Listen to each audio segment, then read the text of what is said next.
D'abord, il faut qu'ils soient extrêmement motivés.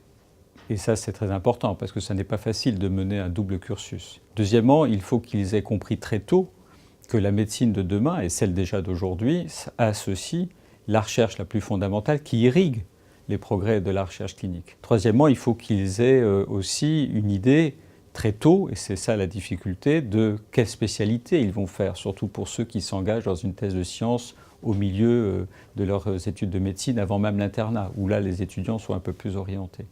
Et enfin, ils vont représenter sûrement les cadres de demain, soit dans la recherche, soit dans la médecine, et c'est un vivier extrêmement important.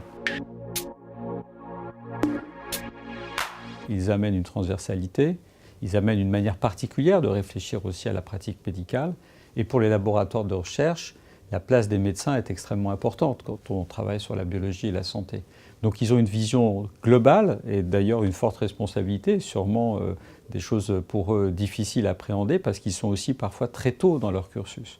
Donc pour la recherche de demain et pour la prise en charge des malades de demain, nous on mise beaucoup sur le cursus de ces étudiants et sur ces profils particuliers.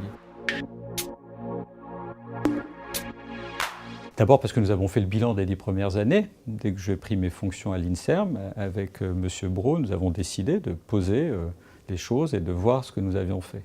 Donc ce premier bilan a été jugé par un comité scientifique extérieur et qu'il a jugé extrêmement favorable et qui nous a d'ailleurs amené à reconduire l'expérience pour au moins les 10 ans qui viennent. Deuxièmement, il s'agit des étudiants excellents.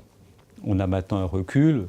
Moi-même, j'ai eu dans mon laboratoire un étudiant qui a suivi le double cursus que j'ai connu en deuxième année de médecine et je vois tout à fait son profil, il est excellent. Ils sont bons en recherche et ils sont bons aussi en médecine. Quand on voit les résultats à l'examen classant national, près de la moitié d'entre eux sont dans les 20% premiers. Ça veut dire qu'il n'y a pas de perte de chance dans les études de médecine parce qu'on a à un moment fait de la science. Et tout ça, moi, me ravit parce que c'est vraiment la vision que l'on a aujourd'hui de la médecine, c'est que c'est extrêmement large, même si on a une spécialité, aujourd'hui elle est forcément transversale. Ce cursus peut redynamiser, ou en tout cas est un des éléments importants pour le dynamisme de la recherche en France, parce que d'abord ce type de double cursus existe dans d'autres pays, donc il faut aussi qu'on puisse offrir ça à nos étudiants. Deuxièmement, parce que pour moi c'est le moyen aussi d'amener des médecins dans les unités de recherche et de favoriser cette fertilisation croisée extrêmement importante parce que la recherche biomédicale ne peut pas s'envisager sans les médecins et la médecine ne peut pas s'envisager sans l'apport de ce qu'apportent les sciences un peu plus fondamentales. Donc ça redynamise parce qu'on crée un terreau, on crée un écosystème dans lequel on permet aux meilleurs étudiants, s'ils le souhaitent, d'avoir ce double cursus et de ne pas aller chercher ailleurs ce que nous offrons de manière excellente d'ailleurs dans notre pays.